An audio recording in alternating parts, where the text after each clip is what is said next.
जाती है। यहाँ की कृषि परंपरागत तरीके से होती है।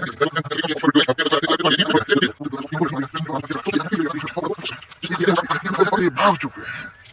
नमस्कार दोस्तों, तो स्वागत है आप सभी का हमारे इस नए ब्लॉग में। दोस्तों, आज के वीडियो में हम जानेंगे कि किस तरीके की खेती हरियाणा में की जाती है। यहाँ की कृषि परंपरागत तरीके से होती है या मॉडर्न तरीके से होती है। चलिए दोस्तों, तो आज जानते हैं हम हरियाणा में किस तरह की खेती होती है। दोस्तों, ब्लॉग में जाने से पहले आपसे रिक्वेस्ट है कि आप मेरे चैनल को ज्ञानटेक मस्ती को सब्सक्राइब कर दीजिए, जिससे मैं आगे भी इस तरीके का वीडियो लाता रहूं। सोच रहे होंगे कि हरियाणा में अलग तरीके से खेती होती, तो बिल्कुल नहीं। जैसा बिहार, यूपी दोस्तों जानते हैं यहाँ खेती किस प्रकार से की जाती है।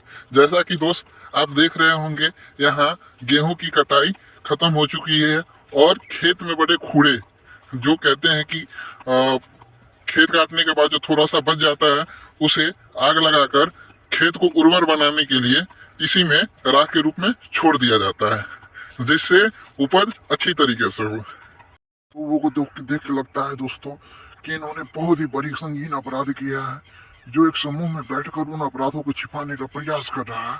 तो दोस्तों चलिए हम जानते हैं किस तरीके से ये अपराध करके यहाँ छुपे बैठे हैं और अपराधों को छुपाने की कोशिश कर रहे हैं।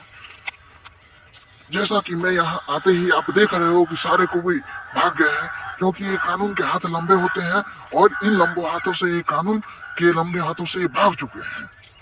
इसके बाद चलिए हम दिखाते हैं आपको एक छोटा सा फार्म हाउस, जहाँ हर तरीके की खेती और नर्सरी की जाती है, जहाँ आप देख रहे होंगे। दोस्तों आगे दिखाते हैं आपको किस तरीके से और क्या क्या है इधर। रास्ते में जाते ही मैंने देखा एक संगीन अपराधी जो कुत्ते के रूप में भेष बदले हुए आ रहे थे मेरी तरफ। मैंने अपनी सरसरी आंखों से देखा, उठा कर मुदने लगा जिससे वो बच जाए। जैसा मैं भी जानता हूँ कि ये अपराध किया हुआ है, फिर भी मैं इसे कुछ नहीं करूंगा, क्योंकि कुत्ते की जैसा कि आपको दूर दूर तक नहीं दिख रहा होगा कि इधर क्या है क्या नहीं है। चलिए फिर भी मैं आपको दिखाता हूँ। एक दूर दराज कुछ दिख रहा होगा, वो यहाँ की एक फैक्ट्री है।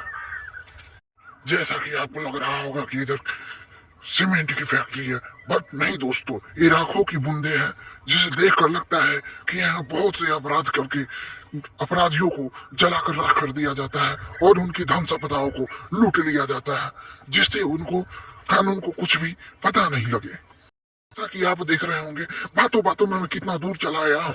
ये सब इतनी मेहनत मैं अपनी आपके लिए कर रहा हूँ। ये नहीं कहना कि मैं आपके लिए कर रहा हूँ। मेरी सब्सक्राइबर बढ़ेंगे, मैं अपना यूट्यूब ग्रोथ करवाऊंगा, जिसे मैं कमाऊंगा, लाखों कमाऊंगा और अपनी जितने भी सपने हैं मैं उसे पूरा करूंगा। लेकिन इसमें मुझे आपकी भी जरूरत पड़ेगी। विदाउट आपकी जरूरत के मैं ये काम कैसे कर सकता हूँ, क्योंकि ये काम बहुत बड़ा है, क्योंकि ये जिंदगी की सवाल है। जिंदगी के सवाल ऐसे ही पूरे थोड़ी होते हैं, इसके लिए बहुत काम करने पड़ते हैं। मैं चलता हूँ। ताकि आपको लग रहा होगा कि मैं जब यहाँ आया था तो कितना गोरा था, लेकिन जैसे जैसे मैं आगे बढ़ रहा था, मेरी सुंदरता राखों में धूमिल हो रही थी, जिससे मुझे लग रहा था कि मेरे घर वाले भी मुझे नहीं पहचानेंगे, और जब नहीं पहचानेंगे तो मैं रहूंगा कहाँ। मैं कमाता नहीं हूँ, तो इससे मेरी जिंदगी कैसे चलेगी। इसीलिए मैं अपने रास्तों को परिवर्तन कर लेता हूँ, अपने रास्तों को चेंज कर लेता हूँ।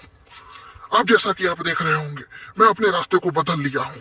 मैं राख के रास्ते के बजाय मैं खेतों से चलना पसंद करूंगा, क्योंकि मैं अपना भविष्य खराब नहीं करना चाहता।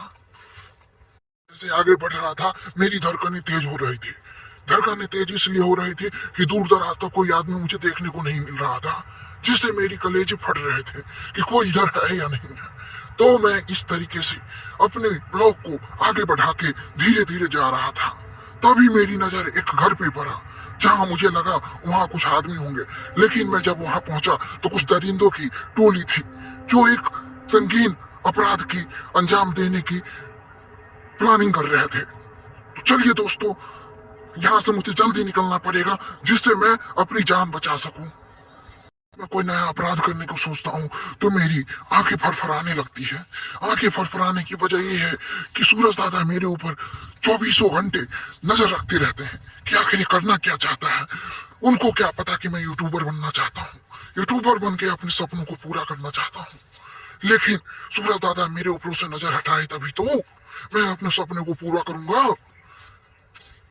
ये मेरी अपनी जगह नहीं है, मैं दूसरी जगह का हूँ। फिर भी मैं आप लोगों के लिए, अपने लिए इतनी मेहनत कर रहा हूँ, दूर दूर तक जाकर आपको वनों की दृश्य दिखा रहा हूँ। जैसा कि आपको पता होगा कि मैं इतनी दूर आ चुका हूँ जिससे मुझे खुद का रास्ता नहीं पता कि मैं कहाँ से आया था। मुझे दोस्तों, मेरा मोबाइल भी मेरा साथ नहीं दे रहा है, बार बार हाई टेम्परेचर का मैसेज दिखाकर मुझे प्रताड़ित कर रहा है कि मैं ये वीडियो बनाऊंगा नहीं, लेकिन ये गलत सोच रहा है। जब तक इस फटेगी तब तक मैं वीडियो बनाता रहूंगा और आपको दिखाता रहूंगा। चलिए आपको दिखाता हूँ आगे किस तरीके से यहाँ की खेती की जाती है, यहाँ की सांस्कृतिक एवं परंपरा किस तरीके से है।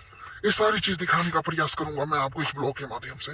तो मैं आपसे एक गुजारिश करता हूँ कि जल्दी जल्दी से मेरे चैनल को सब्सक्राइब कर लीजिए, ज्ञान टेक मस्ती को। जैसा कि आप देख रहे होंगे आगे मक्के की खेती है।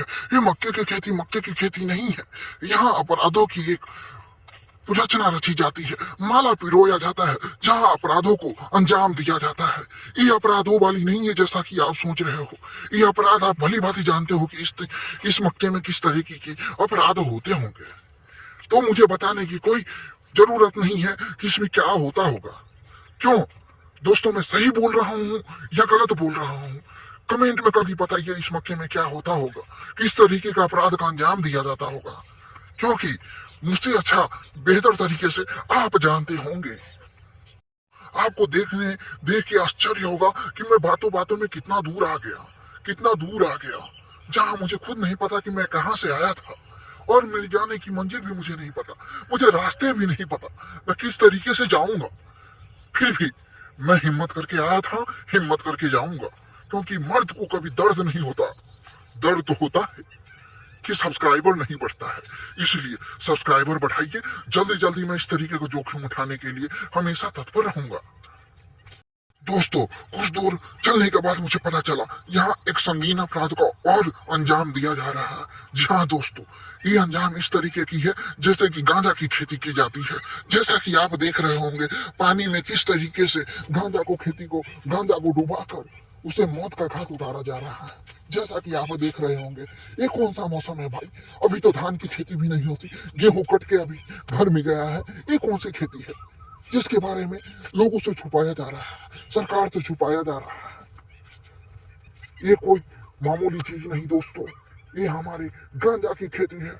जी, गांजा की खेती, जिससे हमारे आने वाली पीढ़ी की भविष्य खराब हो सकती है, भविष्य इस तरीके से खराब हो सकती है जिसके जिम्मेदार ये दुनिया होगी, ये गांजा की खेती करने वाले होंगे।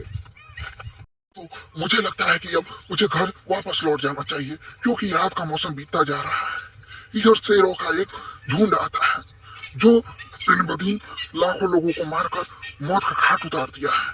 तो आप लोग को क्या लगता है कि मुझे घर जाना चाहिए? नहीं, आपको अगर नहीं भी लगता है फिर भी मैं जाऊंगा, क्योंकि मैं जान की बाजी नहीं लगाऊंगा।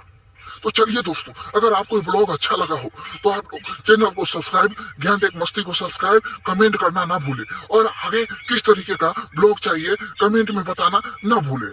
तो चलिए दोस्तों, धन्यवाद।